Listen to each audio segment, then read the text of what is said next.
여러분, 찰스 디킨스 하면 뭐가 떠오르세요?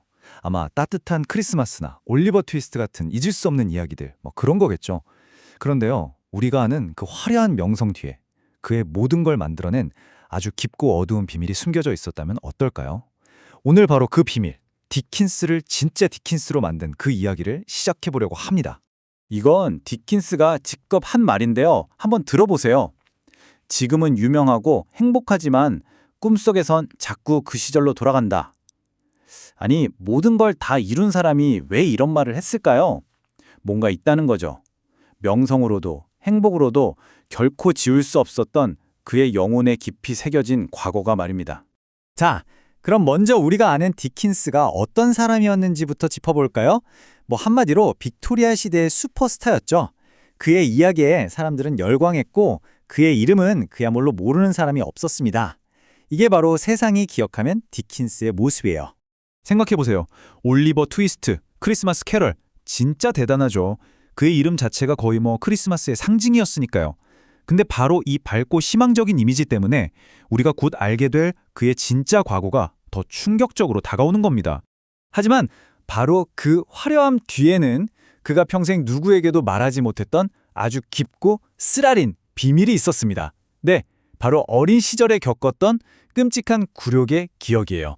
자, 여기 두 명의 디킨스가 있습니다. 왼쪽은 우리가 아는 전설적인 작가. 그런데 오른쪽을 보세요. 이게 바로 진짜 현실이었어요. 겨우 10살짜리 아이가 쥐가 들끓는 창고에 버려져서 불쌍한 작은 일꾼으로 살아야 했다니. 위대한 작가의 어린 시절이라고는 믿기지가 않죠? 아니, 도대체 어떻게 이런 일이 일어났을까요? 시작은 아버지의 빚이었어요. 빚이 눈덩이처럼 불어나면서 행복했던 가정이 그냥 순식간에 무너져 내린 거죠.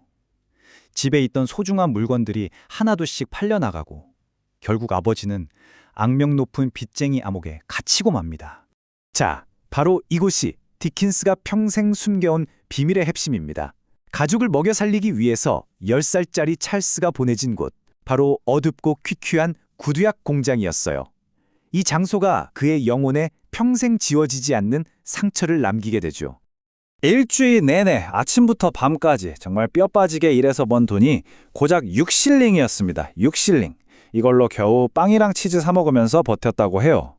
이 숫자 하나가 당시 어린 디킨스가 얼마나 가혹한 현실에 내몰렸는지를 보여주는 거죠.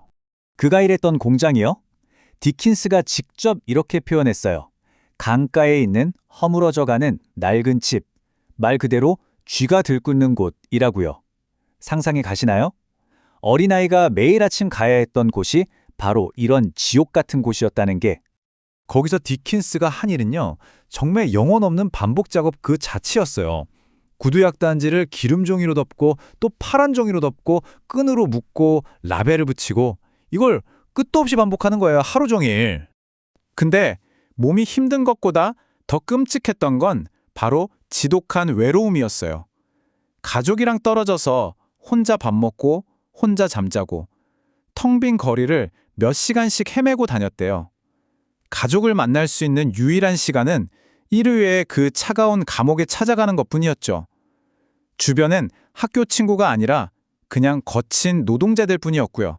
그의 절망감이 어땠는지는 이 한마디에 다 담겨 있습니다. 어떤 조언도, 격려도, 위로도 그 누구에게서도 받지 못했다. 신께 맹세코. 정말 세상에 혼자 버려진 어린아이의 외침 같지 않나요? 이 말의 무게가 정말 가슴을 짓누르네요. 그런데 정말 놀랍게도 여기서 대반전이 일어납니다. 디킨스는 이 끔찍했던 기억을 어떻게 역사상 가장 위대한 이야기들로 바꿔놓을 수 있었을까요? 이건 뭐 거의 고통을 황금으로 바꾸는 연금술에 가까웠죠. 그의 소설을 보면요, 이 모든 고통이 그대로 녹아 있어요. 빚쟁이 감옥에 갔던 아버지는 데이비드 코퍼필드에서 그래도 희망을 말하는 미쿠버시가 됐고요. 그 지옥 같았던 구두약 공장은 데이비드가 겪는 시련의 무대가 됐죠. 이런 식으로 자신의 상처 하나하나가 위대한 작품의 재료가 된 거예요. 결국 이 어린 시절의 경험은 그냥 소설의 소재가 된 것에서 그치지 않았어요. 그 이상이었죠. 이 경험이 찰스 디킨스라는 사람 자체를 완전히 새로 만들어버린 겁니다. 그가 평생 안고 가야 했던 이 비밀스러운 수치심이 남긴 유산은 정말 어마어마했습니다. 그리고 그 유산의 가장 중요한 핵심이 바로 공감 능력입니다. 그 끔찍한 고통을 직접 겪어봤기 때문에 그는 가난하고 소외되고 잊힌 사람들의 아픔을 그 누구보다 잘할 수 있었던 거죠. 그의 소설이 지금까지도 우리 마음을 울리는 이유가 바로 여기에 있는 겁니다. 개인의 고통이 우리 모두를 위한 위로가 된 거죠. 자, 이제 마지막으로 여러분께 이 질문을 던져보고 싶습니다. 디킨스의 천재성이 그냥 타고난 상상력 때문이 아니라 그 끔찍한 현실에서 살아남기 위한 생존의 몸부림에서 나왔다는 걸 알게 된 지금, 여러분 마음속의 디킨스는 어떤 사람인가요? 아마 오늘 이후로 그의 책을 다시 펼쳐보신다면 전과는 전혀 다른 목소리를 듣게 되실지도 모릅니다.